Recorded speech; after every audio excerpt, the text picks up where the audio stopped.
Sir मेरी जो sister है वो 5 मंथ्स प्रेग्नेंट है और उनको डॉक्टर ने टारगेट स्कैन करके कोई सोनोग्राफी होती है वो करने के लिए कहा था, जिसमें हमें पता चला कि उनका जो बच्चा पेट में पल रहा है उसके पैर टेढ़े हैं। तो ऐसे में अब हम डरे हुए हैं, अब सोच रहे हैं कि प्रेगनेंसी कंटिन्यू करना चाहिए या आप समझाएं।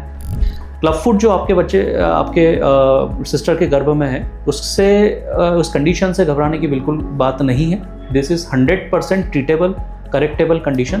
बच्चे का पैर एक क्लब फुट होता क्या है, तो नटशेल में आपको बताऊं, पैर नीचे की तरफ और अंदर की तरफ झुका आएगा जब बच्चा बाहर आएगा। सो देखने में बड़ा वियर्ड सा लगेगा, पहली बार आप देख रहे होंगे थोड़ा डर भी जाएंगे, लेकिन डरने की बिल्कुल बात नहीं है।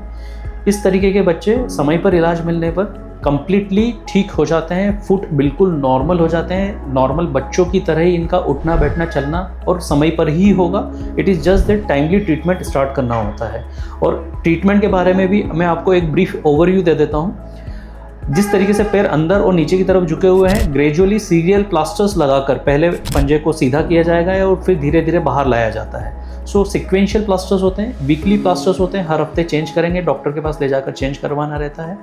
और करेक्शन के अंतिम चरण में जब फुट ऑलमोस्ट कम्प्लीटली करेक्टेड होगा, एक last part of the correction जो रहता है उसमें एक माइनर सर्जरी टेंडन लेंथनिंग या टेनोटमी करके हम करते हैं, जो कि एक स्टिचलेस सर्जरी है और लगभग क्लब फुट के हर बच्चे में लगती है, 95 to 98% बच्चों में लगती है।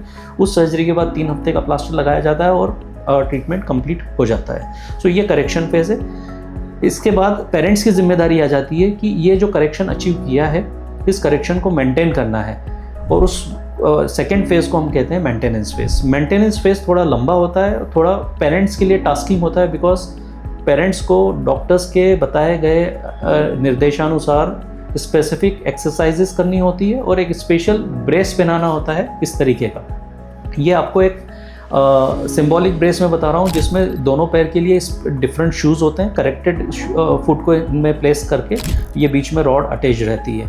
ये एंगल्स एक पर्टिकुलर एंगल पर सेट करते हैं डिपेंडिंग अपॉन यूनिलेटरल या बायलेटरल, यानी एक या दोनों पैरों में तकलीफ है उसके अनुसार। तो ये मेंटेनेंस फेज़ में ये शूज़ पहनाने होते हैं। इनिशियली 23 आवर्स अ डे, यानी डे और नाइट दोनों टाइम पहनाने होते हैं, सिर्फ नहलाने धुलाने के लिए निकालेंगे।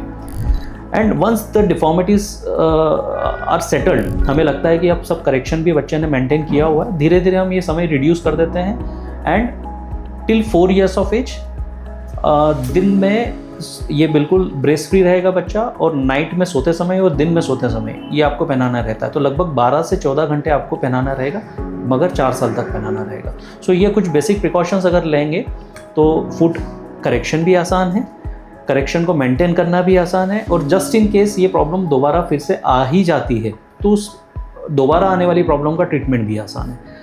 इससे ज़्यादा अगर आपको कुछ जानकारी चाहिए तो आप मुझसे और क्वेश्चन पूछ सकते हैं या मुझसे आप मिल सकते हैं। धन्यवाद।